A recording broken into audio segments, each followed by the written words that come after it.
how about them tops, son? All day, SEC boys. SEC, they supposed to be SEC. Jersey all day, baby. You're listening to the Red Out Podcast.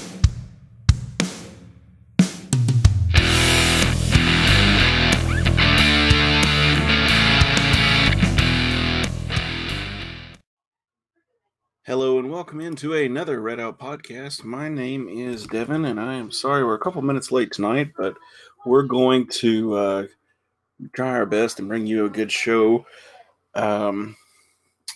Just remember to like, share, and subscribe as always. I think we got Jared on the horn for tonight.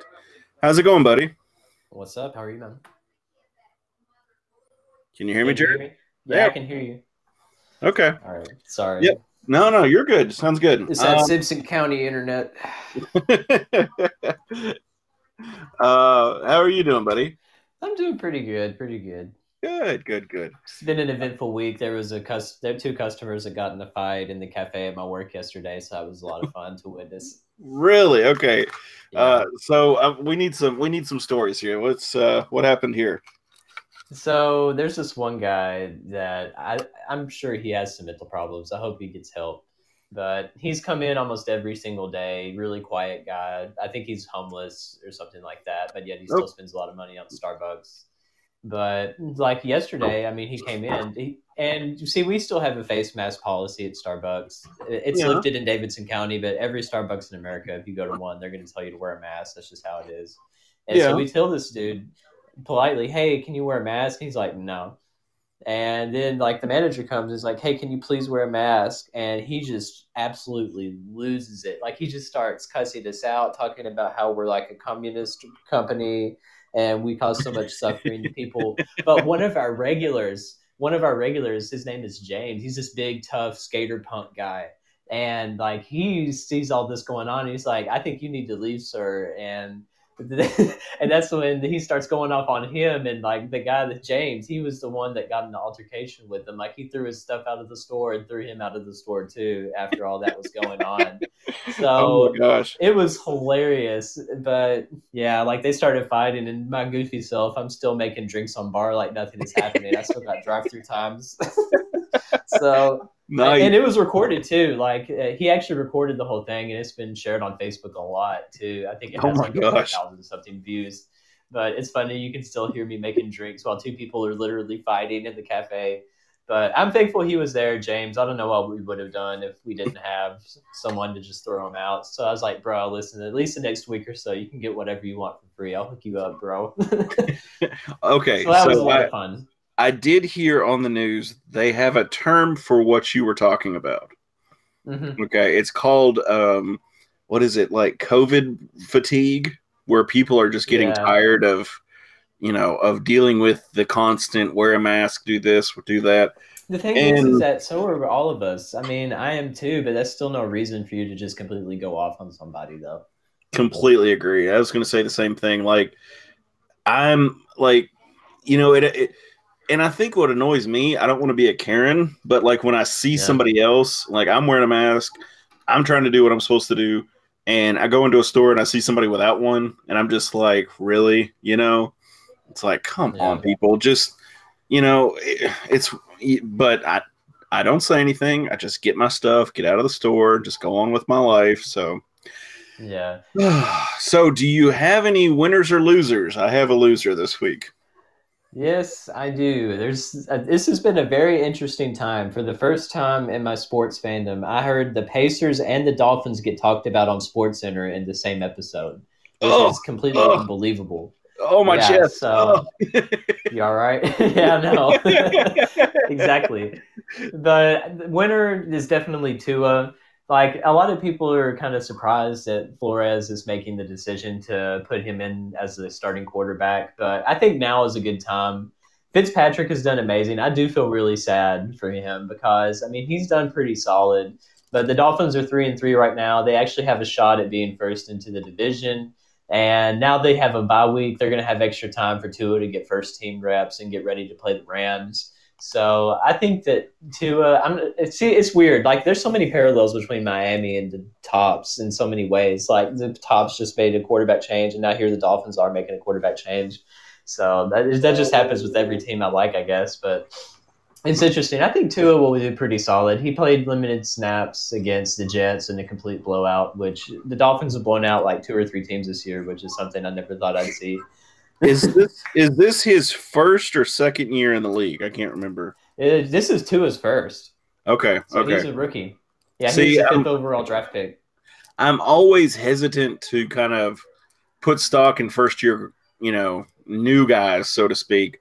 I will say though, Justin Herbert for the Chargers has looked really good. Like a lot of people were really wishy-washy on him, saying, "Oh, he may not be too good." And Tyrod Taylor, their main quarterback, got hurt, and he came in and he's been throwing over 300-something yards. I think every game he's played in. I agree. So I don't know how Tua will do. I think he'll do pretty solid, but I think Flores is with that mentality that they have a shot to take first in the division. And he thinks that Tua could be the more talented person to help get them to that. So I just hope he stays healthy. I don't want them to get rid of Fitzpatrick at all. I want him to stay on the team just in case he were to get injured or something. But Dolphins.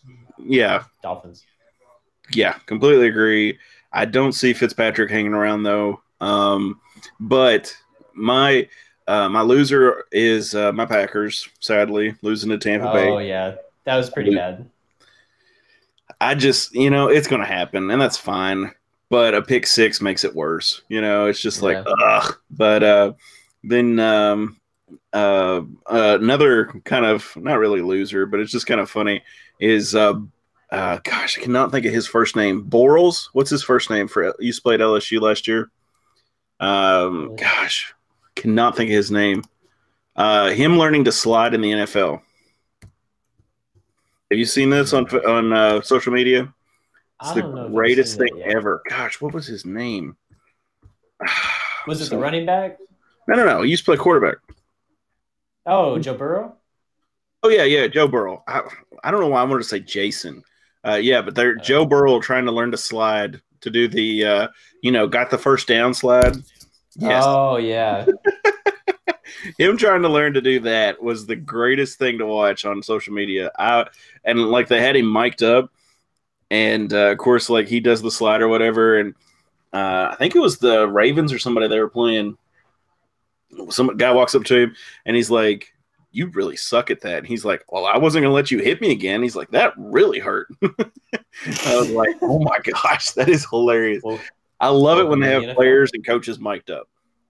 Oh, yeah. I think everyone needs to be mic'd up. At least, like, players that are really popular and stuff. Like, I would have loved, when Lance Stevenson was still on the Pacers, to have him mic'd up for every single game, because it would have been hilarious. Oh, my gosh, yes. And I have a mutual kind of fandom with UK somewhat, and they said that Devin Booker back in the day was a big smack talker, and I kind of would like to have heard that, Mm-hmm. I think that would have been hilarious to listen to him talking smack. So let me see. Let me check real quick and see if we have any other real news. Have you heard anything going on around the Hill? Well, I know that Southern Miss's football coach tested positive for COVID, so they may have to kind of keep things. And speaking of, didn't Jeff Brom test positive too, or no? Yeah, that's what Fletcher said. I think that's somewhere. That's crazy. I mean, it's going to happen, but I'm hoping he stays healthy and has no issues. But that was some shocking news I saw the other day with Jeff Brom catching COVID. Mm-hmm. But I mean, like I said, it's going to happen. So hopefully he's healthy. There's a lot of golf news. I checked WKU Sports to see that. Looks like Western is moving up in Georgia for the Lady Tops, and the guys are finishing in the top 20 in the fall season. Or that's men's golf. Sorry. So good job, lady and men's topper golf players. Good job there. Western's had a bunch of good golfers recently. I mean, Billy Tom Sargent, he's been doing pretty solid, I've seen. And golf, like I said the other week, golf is like the perfect sport for COVID season, really. I mean, like besides people like following them, I mean, like they could go out there and, play 2 or 3 rounds and still be within regulation. So it's like, really. let's see if I can. Of course, cross country has their championships on the 31st, Halloween. Western's going to be at BYU on the 31st. Of course, we got Chattanooga coming up this week, and then Florida Atlantic next. But really, there's like no other fall sports going on, is there? Yeah, I mean, as far as basketball, we just pulled out of the tournament in Louisville, so I'm thinking that might be because the Nebraska bubble is going to be a little bit better than what it was supposed to be, which I was kind of disappointed. I thought the Louisville bubble would have a lot more better teams in it, but they got like a lot of random mid-major teams that aren't necessarily as good as we are. We were definitely one of the better teams in the bubble. So yeah, hopefully that means that we found some better competition, because I do think Stansbury is all about trying to get his strength of schedule as high as possible. So we'll see. Well, either the WKU sports website's not posting all the events because volleyball's not on here. Yeah. Women's soccer's not on here. So I don't know if they canceled that or what's going on there. I'll try and do a little homework here next week and let you know what's going on there. But I guess depressing news, really. Western getting beat by UAB. Similar score to playing Marshall. And I actually heard something kind of positive the other day out of another analyst was saying that Western actually got beat. Okay, so let's look at the teams Western's played thus far. Western has gotten beat by a Power 5 team in Louisville. They lost to a now undefeated Liberty. They beat MTSU, which, they're straight biddies. Marshall's undefeated thus far, I think, still. Yeah. And UAB's looking like they're going to stay undefeated so far. I mean, UAB's a really good team. And they've got some good coaching behind them. One of the better teams in the West, for sure. Right now, they are sitting at the top of the conference in the West. Mm-hmm. Excuse me, sorry. And Marshall's top in the East. So I mean, we'll just have to see. Of course, Old Dominion is sitting at 0-0 because since they canceled their season. So I mean, at least they can say they didn't suck this season. So I mean, good for them. Good for them. Right. Yep. We didn't lose. Yeah. Honestly, I'd kind of like to say that after the way this year's gone. Oh my gosh! Like, I'm telling you. Okay, we'll talk about Chattanooga here in a second, but.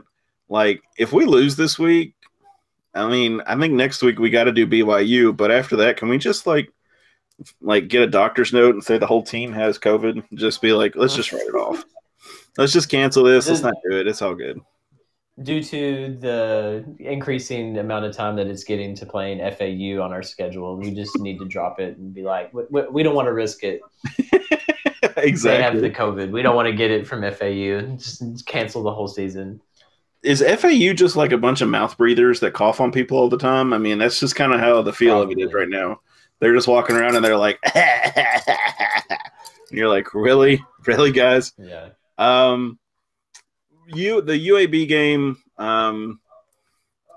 Honestly, I just watched half of it because I could not watch the entire game. Of course, I watched it after the fact, so I knew what I was looking at score wise. But up until halftime, I thought KT played really good. I definitely thought he did pretty solid. I mean, just looking at his stats, I mean, for his first career start, I think he did pretty good. I can't remember how much passing yardage he had, but I know he had like 2 touchdowns, 2 interceptions. He threw for 162 yards. Yeah, that's not bad. And my favorite highlight he had was when he steamrolled somebody. Like he was running and he just like went Derrick Henry on one of the UAB defenders and just like completely plowed him over. Oh, he hit stick that guy, definitely. Oh, yeah.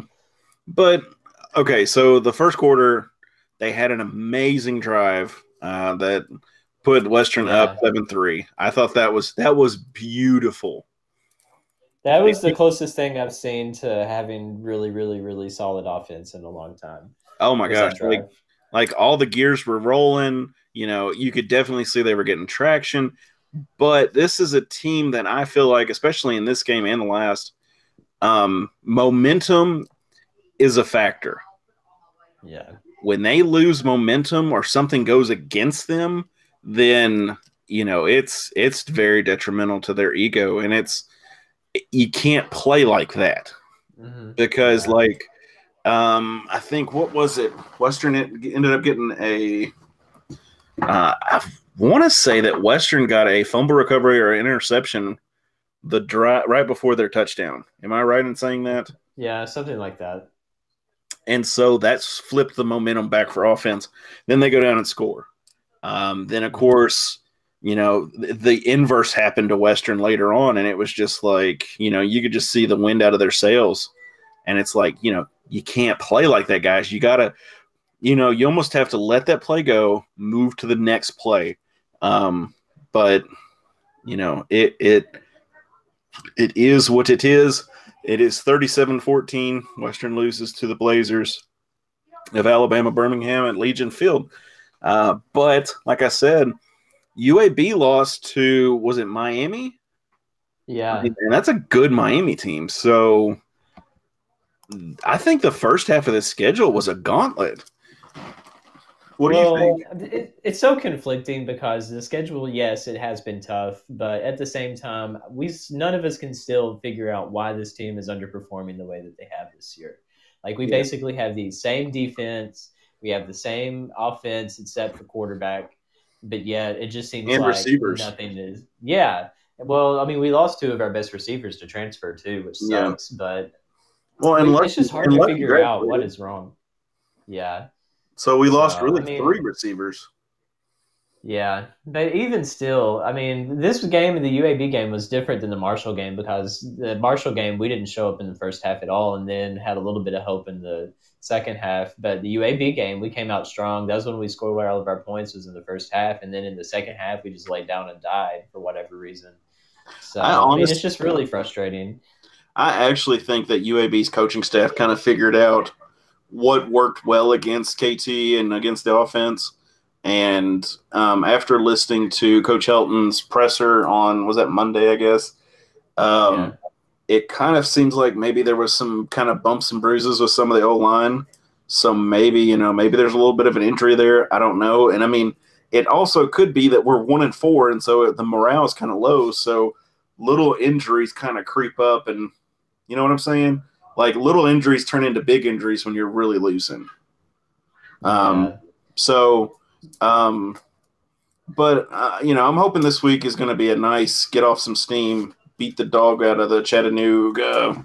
What are they? The steam engines? The Mocs? They're the Mocs, yeah. Weren't they like trains or something? Well, I mean, you're probably thinking of like the Chattanooga Choo, like the hotel and stuff. You're probably right. That is a good hotel. I've stayed there before. I would highly recommend it if you go to the. Well, it's in Bowling Green, isn't it? Yeah, that's whatever. No. Well, go to Chattanooga. It's a good. If you need like a overnight, not overnight, but just like a weekend getaway, go to Chattanooga. It's nice. I've been when Western played them back in the day, back in late 2000 teens, or not teens, but the early part of the 2000s, and I traveled down to Chattanooga with them. It's not a bad facility down there. It's really nice. But yeah, so I'm hoping this game will be just a kind of beat up little brother. Let's see how this rolls.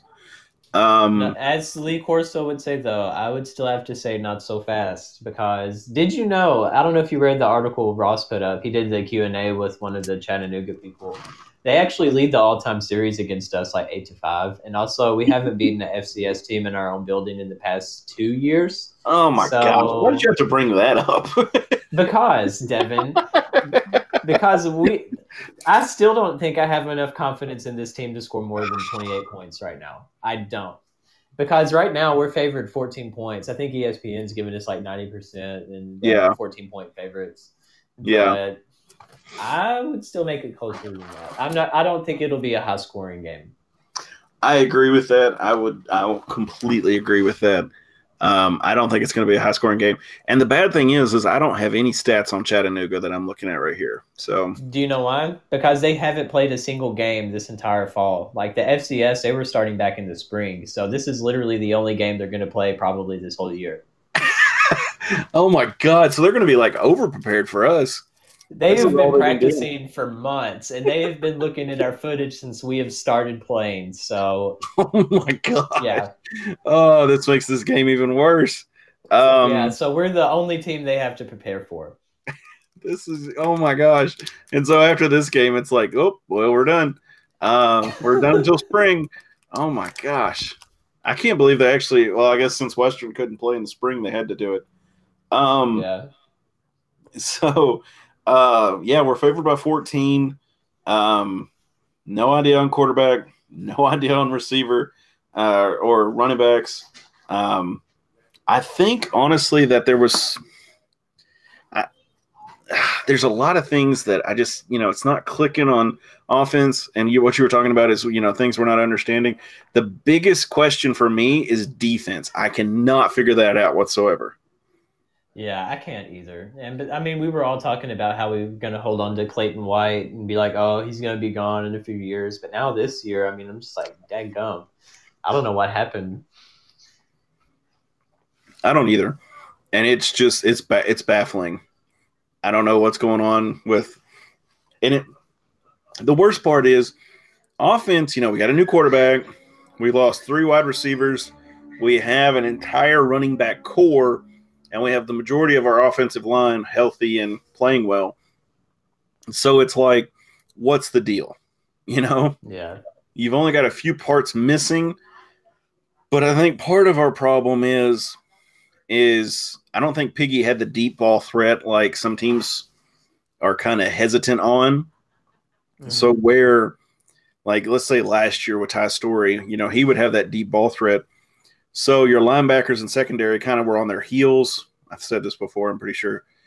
But now they're all on their toes because they're like, what do we have to worry about? If he gets under pressure, he's going to try and run it. So let's just, hit him at the line.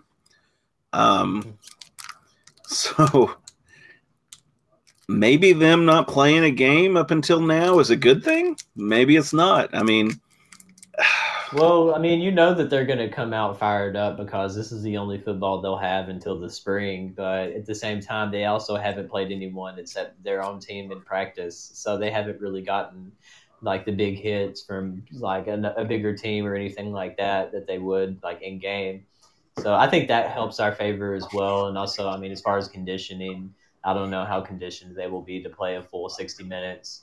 So that kind of helps us a little bit. But yet at the same time, I know they're going to be fired up and ready to beat us because they know that we've probably lost to, UCA and Maine. So, I mean, they've seen tape.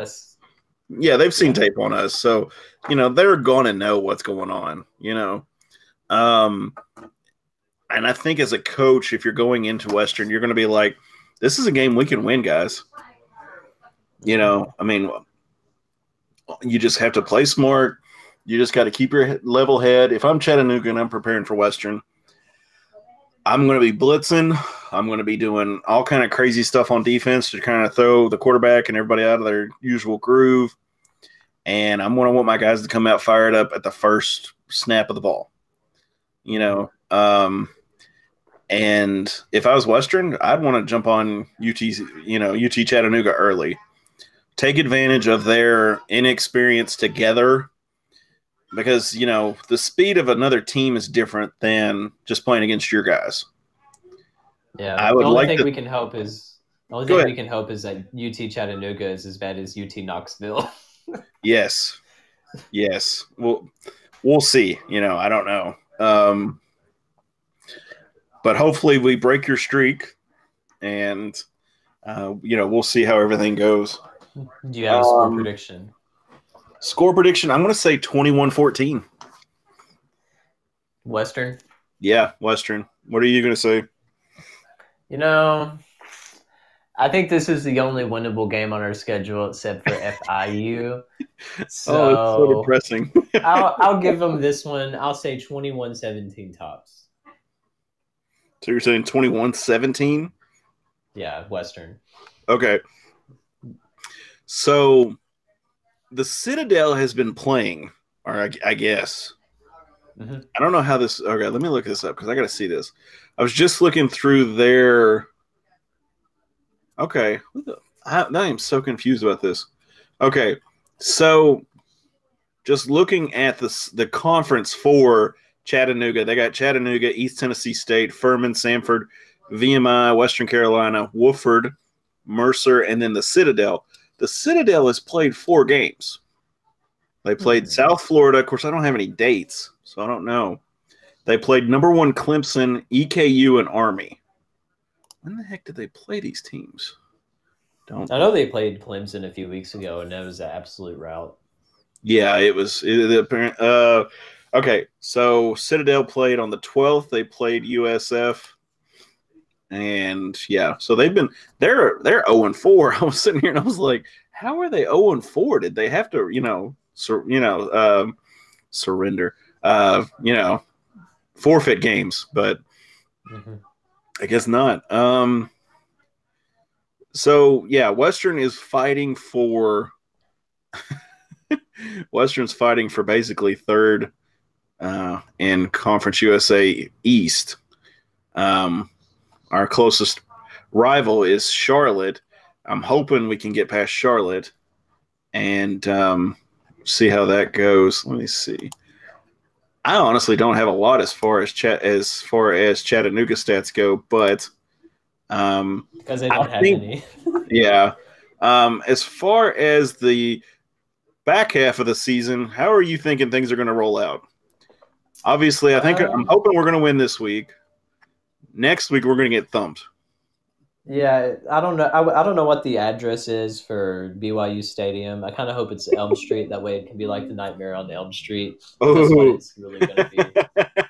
That would be good. That would be good. At least with it being on Halloween night at like 9:15 on ESPN, it is kind of nice that we finally have an ESPN game. It does suck that we're probably just going to get absolutely routed. So hopefully with it being a holiday and stuff, people won't be paying attention anyways. So that kind of works in our favor. But, it's not going to be pretty. If the game is bad enough, we could just say the guys dressed up as football players and they really weren't trying. Of course, in November 7th, we open with we play FAU at FAU. That is if they can actually go a week without getting positive COVID tests. So are they just knocking those games to the back end, or are they putting those games? I don't know. Or are they forfeiting? I know that Conference USA moved the conference championship game back 2 weeks, and that's probably because of FAU, just to let those last 2 games come in at the end of the season. I was going to say because we got FAU on the 7th, the 14th, we've got Southern Miss. That's Southern Miss. And FIU on the 21st. Of course, that's to be determined. And then Charlotte to finish out the season. I think we've got a lot of potential because FIU is doing horrendous, just like we are. Yeah.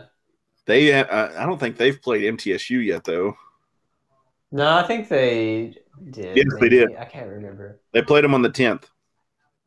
And who won? MTSU beat them by 3. Then we could beat FIU then. I think that's one of the few games. Like I said, we'll either end up with 3 or 4 wins, with that other win being Chattanooga, but that's about all we're going to get this year, in my opinion. 3 or 4? Do you put Helton on the hot seat? With COVID and everything, I can't do that to him because I kind of agree. Yeah, the practice stuff has been altered. They didn't get to have spring ball, so they didn't get to have this many reps as they normally would to be prepared for this season. So I would give him a pass for this year. But as far as next year, what he decides to do and how it goes, that'll be a little different. But he gets spared. He's spared this year. Yeah, I think you got to kind of give him the Groupon here for COVID and just ride it off. He did have a great first year. Oh, definitely. Like he put things back together really quick. So, I still don't really understand what's happened this year, but we'll see. Is it a developmental issue, or is it, what are we looking at? This is something that Kirk Herbstreit was talking about on College Game Day. He was talking about how a lot of these players and a lot of these different teams just don't really care like they normally would. Like there's not as much intensity. They just don't really seem to be putting their heads down on defense, try to get some big hits. and stuff like not that. a sense of urgency. Yeah, there's not a whole lot of that. Like he was talking about that on game day Saturday, and I agreed with it a lot. And I think that's partly some of Western's issues too. I could see that partially, but I don't know. To go from one year to the next, and then we just don't have the same intensity. It's like, what's missing? We still have the same pieces on defense. What's going on here? Well, I mean, we don't also have the fan support either. When you only have like 4,000 people in the stands, I mean, but when you're used to having like 10,000 people in the stands, then it's definitely a lot different, I would say. Yeah. Because I mean, even though I never played football, I mean, as a musician, like I'm definitely going to be more excited to play in front of a bunch of people instead of just having like a few people there in attendance. So, I mean, I understand what that's like. As a former player, I can attest that if you play somebody, like say if you're on the road and there's not a lot of fan support, it's a lot easier to go on the road and beat somebody than it is if they have a lot of fan support. Does that make sense? Yeah. Like the noise. But as far as like home though, at home, like not having the fan support. Oh my gosh. Like I remember playing like JV when I was in high school, and there wouldn't be that many people there, your parents and some friends or something, and some kids who were smoking or something, but smoking pot under the bleachers. Probably. But it was different playing then because it was just like you were just playing against another team. There was no outside, there was no 12th man, so to speak. Yeah. And that does factor into it. I completely give you that. It's just one of those, you just don't know. I don't know. But location, because 4,000 fans in Diddle would be crazy, but 4,000 fans in LT is completely sucky. Yeah. I would think, let's see, looking at the schedule, let me see, where is USM? We might have a chance against Southern Miss too. Maybe if they forfeit the game. Well, they beat North Texas. Okay, we don't have North Texas this year. Yeah, they beat North Texas by 10, but well, okay. I can't speak on how well they're going to do because they got beat by Louisiana Tech, Southern Alabama. Yeah, Southern Alabama. I almost thought I read that wrong. I was like, is that UTSA or USA? Yeah, so it's just one of those where you're just like, I don't know how we're going to finish out this season because Western's one of those teams that I feel like, we could do like the first year Willie Taggart and come in and do awesome, or they could just roll over and say, all right, just make it quick. And just lose the rest of the game. Like as long as we're only averaging like 14 or 17 points per game, then we're not going to be much of anybody at this point. We got to get more offense. Yes, we have to, and we can't let momentum shape the way we play. Completely agree. So, not to beat a dead horse, but let's talk about ghost stories. Yes. Where are you going to talk about? And I'll pick a different one tonight. Well, I was going to talk about another one of the places that the ghost hunter people from Sci-Fi, when they were here. Sure. I don't know if you heard the story about like the Snyder Hall, which is like the Gatton building now. Like they were talking about, like, I don't know if you ever heard this, but they were saying that there was like a girl who was like beat to death with the axe or something like that. And like they've seen visions of like a girl with the axe in her head and stuff like there in that building. Have you ever heard that? No, I had not. Yeah, I never heard that as a student either. So this is the old Gatton Academy? Well, yeah, it's like it used to be Snyder Hall and then the Gatton building. I don't know what it's called now. I was gonna say I've never been in there. I've never been in that smart kids went. Yeah, I hadn't been in there, so I don't know. But the thing is that I don't think that was true. Anyways, it was probably just something used to scare freshmen. Because that would be something that the Bowling Green police reports. So that would be available if there was like an axe murder on campus and they couldn't find anything on it, even if it was like 30 years ago. like they would still have something on that. But Okay. when they were investigating it, they didn't really find much either, at least in there. Okay, so this story was printed in 1971 on February 23rd. About 40 years ago during spring break, a man climbed through a window in the dorm. So this would be like what, circa 1931? Oh, yeah. Climbed through a window in the dorm, then called Whitestone, and murdered a sleeping girl with an axe. Yeah, that would have been the same building, Whitestone, because it is the Whitestone building. Yeah, it's kind of one of those ironic names.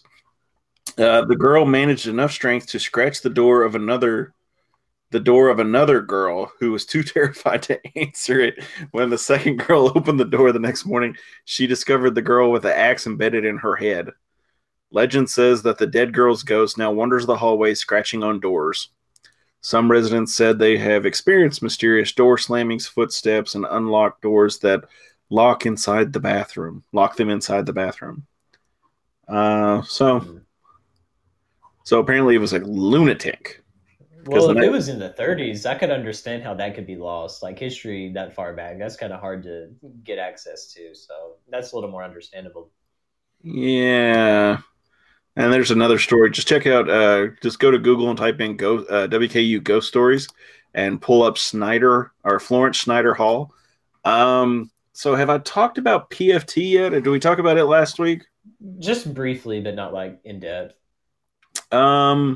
So obviously PFT is the largest building on campus. I don't even know how many stories it is. It's several stories. There's Like always something. Yeah, it's huge. I'm trying to describe it for people who may be distance learners who haven't actually been to campus. But if you do go to campus, you won't miss PFT. So please don't get rid of PFT. I think it's almost a monument at this point. Yes. One of the lesser-known ghost stories at WKU is PFT. The details are unclear, but the story goes something like this. There was a male resident who never showered on his floor, opting to go several floors up or down depending on the source. As the legend goes, one day the towel-clad student emerged from the bathroom, walked to the elevators. He pushed the button, waited for the doors to open, stepped in, and plummeted 20 stories to his death. The elevator had malfunctioned. They say every year on the day of his death, his wet footprints inexplicably reappear and make their ghostly trek to the elevators. That story was printed October 30th, 1997. And of course, PFT is very well known. I remember when I was probably Fall 06, there was a story about a young man who jumped out of PFT. He was on some very strong hallucinogens. The story goes, and the RA was trying to restrain him or calm him down or whatever, and the guy ran back in his room and dove through the window and fell to his death.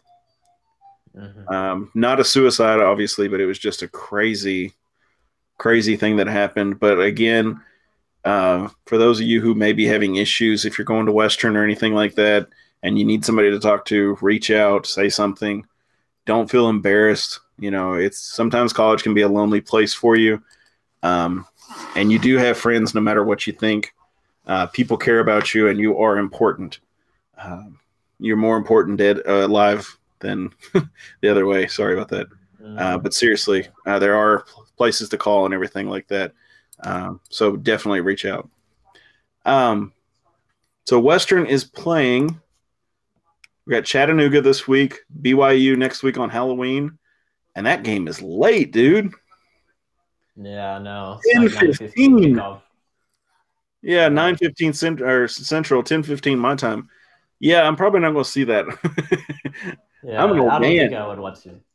But imagine if we were to somehow pull that one off, though. If we were to just come in, like, say we get some rhythm against Chattanooga going, and we come in and we were to actually win that game. Oh my gosh, I would be so ecstatic in the middle of the night when I got up to go to the bathroom. Honestly, I think if none of us watched, then they might actually win that game, because usually that's what happens. Yeah, no pressure, right? Yeah, because I didn't watch the middle game. That was the one I didn't watch, and we won. So you're the jinx. I'm not gonna watch the BYU game. Yeah, I'll take them down. Oh my gosh. You know how big a Cinderella story that would be if we beat BYU? That would be our biggest win in football, honestly, because that'd be bigger than when we beat Marshall, as far Oh as my like gosh, yeah. rankings go. Yes. If we go in there and ruin the Mormons' day, that would be so great.